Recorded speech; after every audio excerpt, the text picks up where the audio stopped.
അല്ലാഹു സുബ്ഹാനഹു വ തആല വിശുദ്ധമായ ഖുർആൻ എടുത്തു പറഞ്ഞ ഒരു അവയവമാണ് കണ്ണ് എന്നുള്ളത്. അലം നജ്അൽ ലഹു ഐനൈൻ,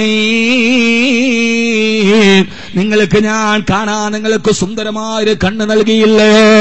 ഈ പ്രപഞ്ചത്തിന്റെ എല്ലാ കാഴ്ചകളെയും നമ്മൾ കാണുന്ന നമ്മുടെ സുന്ദരമായ രണ്ട് കണ്ണുകൾ, ആ കണ്ണുകൾ അല്ലാഹുവിന്റെ മഹത്തായ അനുഗ്രഹമാ. അതുകൊണ്ടാണ് നമ്മുടെ ലോകത്ത് ജീവിച്ചിരിക്കുന്ന എത്രയോ ആളുകൾക്ക് കണ്ണൊരു പ്രതിപാദ്യ വിഷയമായിട്ടുണ്ട്. മർലിൻ മൺറോയുടെ കണ്ണുകളെ കുറിച്ച് വാചാലമാകുന്ന സാഹിത്യകാരന്മാരുണ്ട്. ഓരോ സാഹിത്യകാരന്മാരും ഓരോ കണ്ണുകളെ പ്രതിപാദിക്കുമ്പോ മലയാളത്തിൽ അടുത്ത സമയത്തിറങ്ങിയ കവിതകളിലൊക്കെ കണ്ണ് വലിയൊരു പ്രമേയമായി മാറിയിട്ടുണ്ട്. ഇന്ത്യ രാജ്യത്തിന് ഫാസിസത്തിനെതിരെ നിലകൊണ്ട പ്രധാനപ്പെട്ട ഒരു കവി സച്ചിദാനന്ദൻ, അദ്ദേഹത്തിന്റെ ഒരു കവിതയ്ക്കിട്ട പേര് തന്നെ കണ്ണ് എന്നാണ്. അതിൽ അദ്ദേഹം പറയുന്നുണ്ട്, കണ്ണേ നീയാണ് എനിക്ക് ശാപം, നീയുള്ളത് കണ്ടാണല്ലോ എനിക്കിതൊക്കെ കാണേണ്ടി വന്നത്.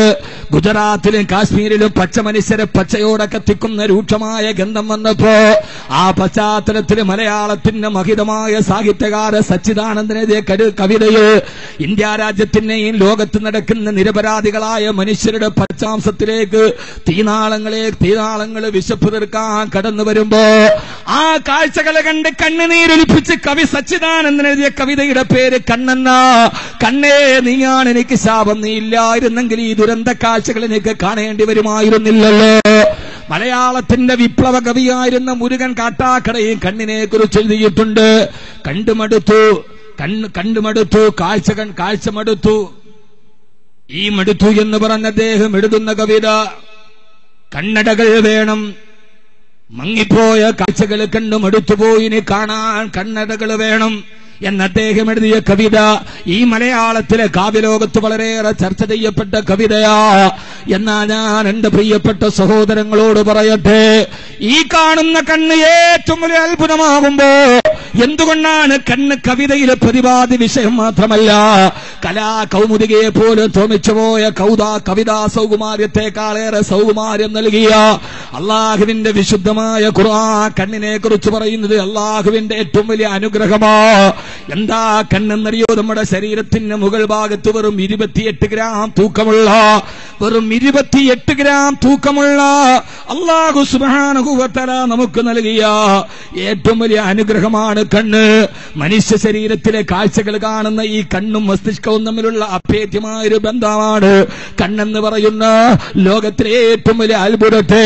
കുരങ്ങിൽ നിന്നാണ് മനുഷ്യനുണ്ടായത് എന്ന പരിണാമ സിദ്ധാന്തം പറഞ്ഞ ഡാർവിൻ പോലും എങ്ങനെയാണ് മനുഷ്യന് ഈ കണ്ണുകൾ ഉണ്ടായതെന്ന് ചോദ്യത്തിന് മുന്നിൽ അദ്ദേഹം പോലും ഉത്തരം പറയാതെ the origin of species by means of natural selection, പ്രകൃതി നിർദ്ധാരണം വഴിയുള്ള ജീവിവർഗത്തിന്റെ ഉൽപ്പത്തി എന്ന തന്റെ പുസ്തകത്തിൽ അവസാനം അദ്ദേഹത്തിന് ഉത്തരം മുട്ടുന്നുണ്ട്.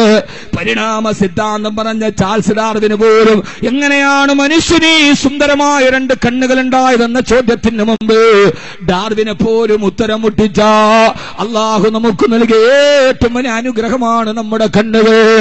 ആ കണ്ണെന്ന് പറഞ്ഞാൽ അതിന്റെ വലിപ്പം തന്നെ വെറും 28 ഗ്രാം തൂക്കമുള്ള മസ്തിഷ്കവും കണ്ണും തമ്മിലുള്ള അഭേദ്യമായ ബന്ധത്തിലൂടെയല്ലയോ സഹോദരാ നമ്മൾ ഈ കാഴ്ച കാണുക. നമ്മുടെ ജന്മം നൽകിയ ഉമ്മയുടെ മുഖമൊന്ന് കാണാ, നമ്മുടെ പൊന്നുമക്കളുടെ മുഖത്തേക്ക് നമുക്കൊന്ന് തുറച്ചു നോക്കാം. നമ്മൾ കണ്ണു തുറന്നാൽ വിശ്വപ്രപഞ്ചത്തിന്റെ വെളിച്ചത്തെ കാണാൻ. കണ്ണില്ലാത്തൊരവസ്ഥയെ കുറിച്ച് ആലോചിച്ചു നോക്ക്.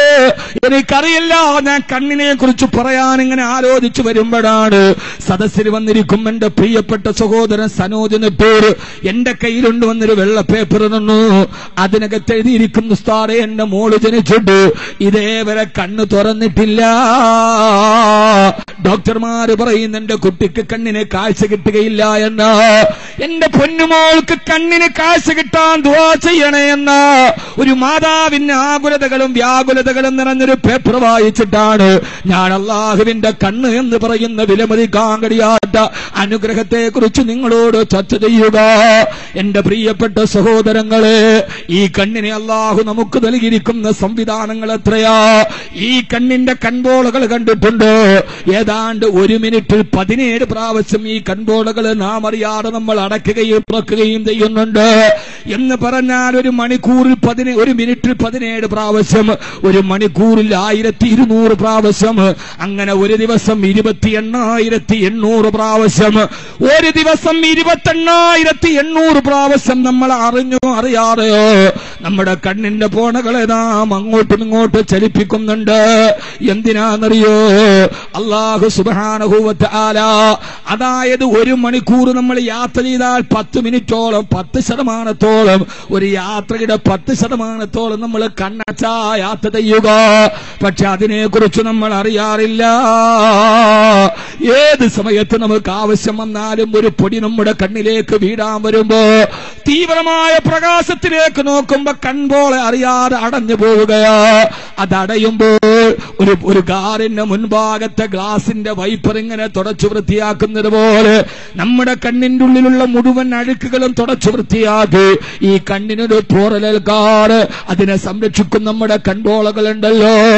ആ കണ്ണിന്റെ ഉള്ളിലൊരു സ്ക്രാച്ച് സംഭവിച്ചാൽ തന്നെ 48 മണിക്കൂർ കൊണ്ട് സ്വന്തമായിട്ട് അതിനെ പരിഹരിക്കാൻ കണ്ണിന് കഴിയുന്നുണ്ട്.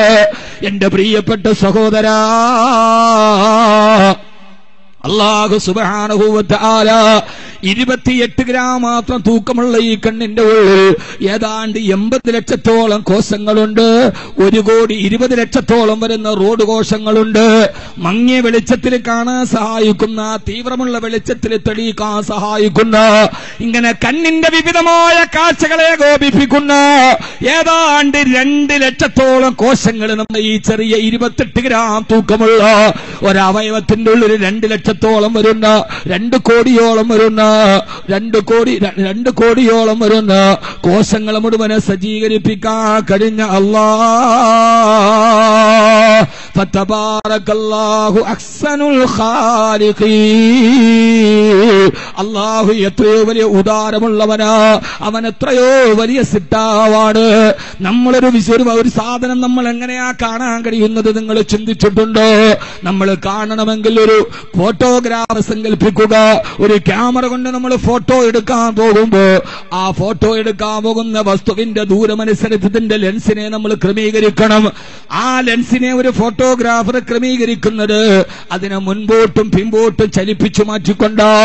പക്ഷേ കണ്ണെന്ന് പറയുന്ന ലോകത്തിന്റെ ഏറ്റവും വലിയ ഫോട്ടോ ക്യാമറ, ആ ക്യാമറ എങ്ങനെയാണ് ചെയ്യുന്നത്? ലെൻസിനെ മുമ്പോട്ടും പുറകോട്ടും ചലിപ്പിക്കുകയല്ല, അതതിന്റെ ലെൻസിനെ ഓരോന്നിന്റെ ഈ ദൂരമനുസരിച്ച് വക്രീകരിക്കുകയാണ്.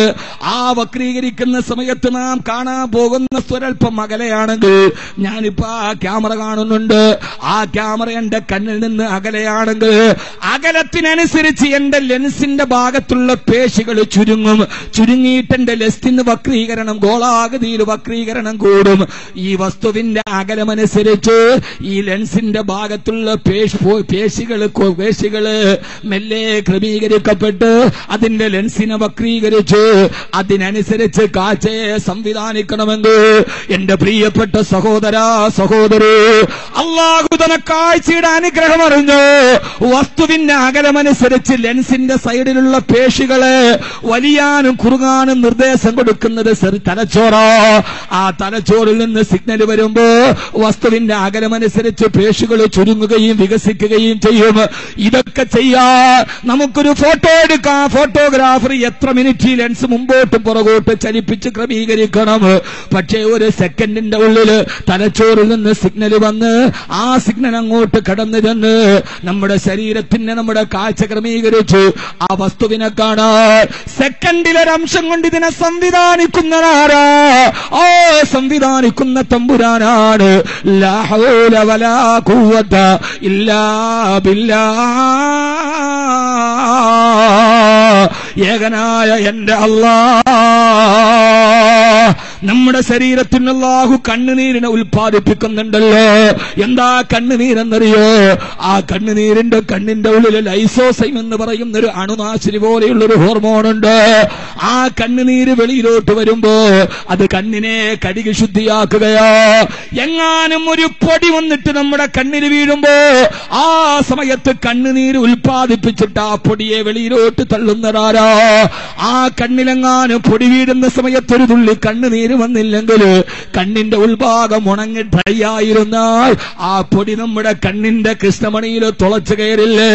അത് നമ്മുടെ കാഴ്ചയെ ക്ഷയപ്പെടുത്തുകയില്ലേ? കണ്ണുനീര് തദാനുസൃതമായിട്ടൊരു പൊടി വന്ന് വീണാൽ കണ്ണുനീര് ഉൽപ്പാദിപ്പിക്കുന്നു. ലൈസോസൈം എന്ന് പറയുന്ന തീവ്രമായ അണുനാശിനിയുടെ ഗുണം ചെയ്യുന്നു. ലൈസോസൈം ആ കരടിനെ വെളിയിലോട്ട് തള്ളുന്നു. എന്നാൽ ഇനി ഒരു കാര്യം കൂടി പറയട്ടെ, ശാസ്ത്രീയമായ വിഷയങ്ങൾ ഞാൻ കൂടുതൽ ചർച്ച ചെയ്യുന്നില്ല.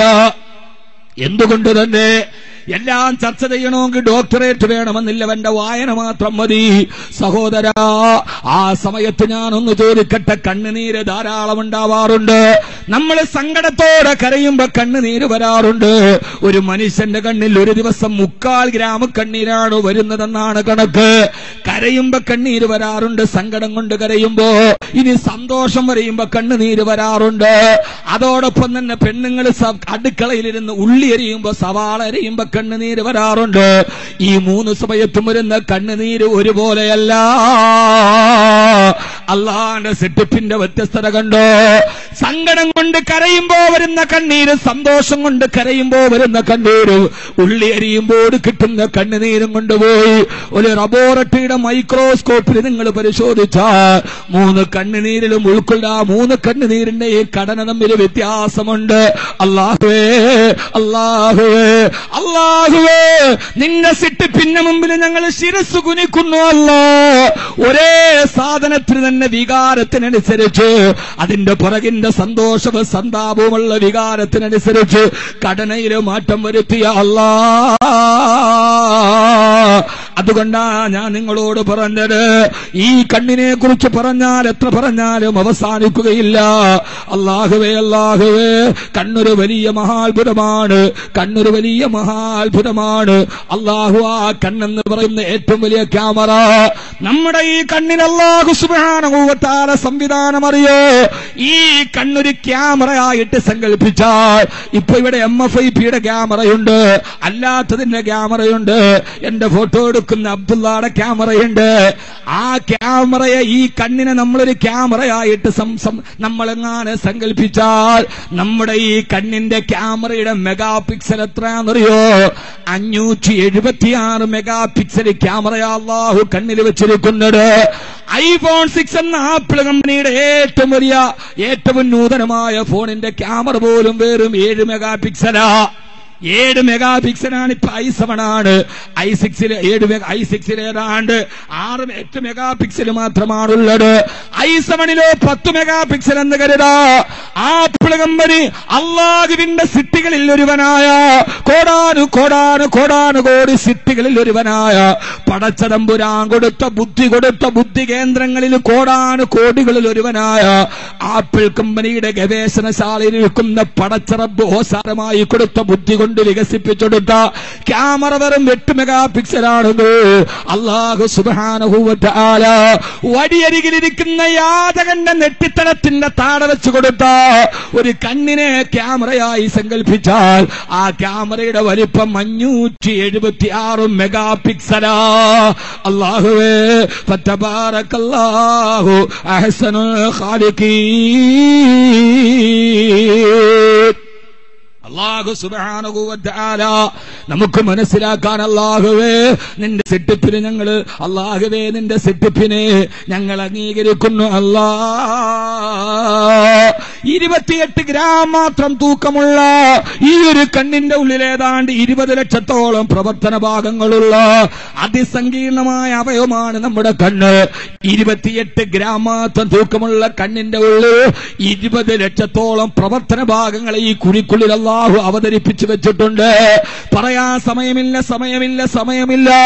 ഇത് റബ്ബിന്റെ സിട്ടിപ്പാണ്, എങ്ങനെ പറഞ്ഞു തീർക്കാനാണ്? അല്ലാഹുവേ, ഞങ്ങളെ നീ കാക്കണേ അല്ലാ. നിങ്ങൾ മറൈൻ ഡ്രൈവിൽ പോയാൽ, കൊച്ചിയിൽ പോയാൽ, അവിടെ വിശാലമായ കരയിലേക്ക് തലതല്ലി തിരിച്ചു വരുന്ന തിരമാലകളെ കണ്ടിട്ടുണ്ട്. കടലിൽ അല്ലാഹു സുബ്ഹാനഹു വ തആല, ഈ എറണാകുളം ജില്ലയിൽ ഏത് മാലിന്യവും പോയി വീഴുന്നത് കടലിലാ. ലോകത്തുള്ള ഏത് മാലിന്യം വീഴുന്നത് കടലിലാ. ഈ മാലിന്യമൊക്കെ കടലിൽ വീഴുമ്പോ കടലിന് രൂക്ഷഗന്ധമുണ്ടാവേണ്ടതല്ലേ? പക്ഷേ രൂക്ഷഗന്ധമുണ്ടാവാതിരിക്കാനുള്ള കാരണം കടൽ വെള്ളത്തിൽ അല്ലാഹു ഉപ്പുരസം ചേർത്തിട്ടുണ്ട്. ഉപ്പുരസമുള്ള ഒരു സാധനത്തിന് പെട്ടെന്ന് സാധനങ്ങൾ ചീഞ്ഞടിയില്ല.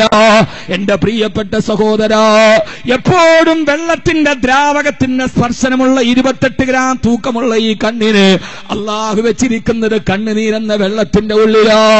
ആ കണ്ണുനീരാണ് അള്ളാഹു ഉപ്പുരസം കൊടുത്തത് ആ കണ്ണിന്റെ സംരക്ഷണത്തിന് വേണ്ടിയാ. അതുകൊണ്ട് നമുക്കെല്ലാവർക്കും ഉറക്കെ പറയാം, ഫതബാറകല്ലാഹു അഹ്സനുൽ ഖാലിഖീൻ. അല്ലാഹുവേ, നിന്റെ സൃഷ്ടിപ്പ് നീ ഉദാരമാണ് റബ്ബേ. അതുകൊണ്ട് എന്റെ സദസ്സിൽ കേൾക്കാമെന്നവരോട് വെറുതെ വയത് കേൾക്കാനല്ല, അള്ളാഹു തന്ന ഈ അനുഗ്രഹത്തിന്റെ വില അറിയാമല്ലോ. അതുകൊണ്ട് പടച്ചറബിനോട് ഉറക്കെ പറഞ്ഞു, ഇത്രയും സുന്ദരമായ 2 കണ്ണെനിക്ക് തന്ന അല്ലാ, അൽഹംദുലില്ലാഹ്. ഇതേവരെ എന്റെ കണ്ണിനെ കുറിച്ച് ചിന്തിച്ചിട്ട് ഞാനൊരു ഹംദ് പറഞ്ഞിട്ടില്ല റബ്ബേ. അതുകൊണ്ട് പടച്ചറബിനോട് ഉറക്കെ പറഞ്ഞു, ഈ കൺപോളയൊന്ന് താന്നുപോയാൽ, ഈ ലെൻസ് ഒന്ന് ക്രമീകരണം വിട്ടുപോയാൽ, ഈ ലോകത്തിന്റെ വെളിച്ചവും ഇരുട്ടുകയാണ്, അവസാനം വരെ അന്ധനായി കരിയേണ്ടി വരുമെങ്കിൽ അള്ളാഹു നമ്മളെ എല്ലാവരെയും കാത്തുരക്ഷിക്കുമാറാകട്ടെ. അതുകൊണ്ട് ഉറക്കെ പറഞ്ഞു, അൽഹംദുലില്ലാഹ്, സർവസ്തുതിയും നിനക്കാണ് അല്ലാഹ്.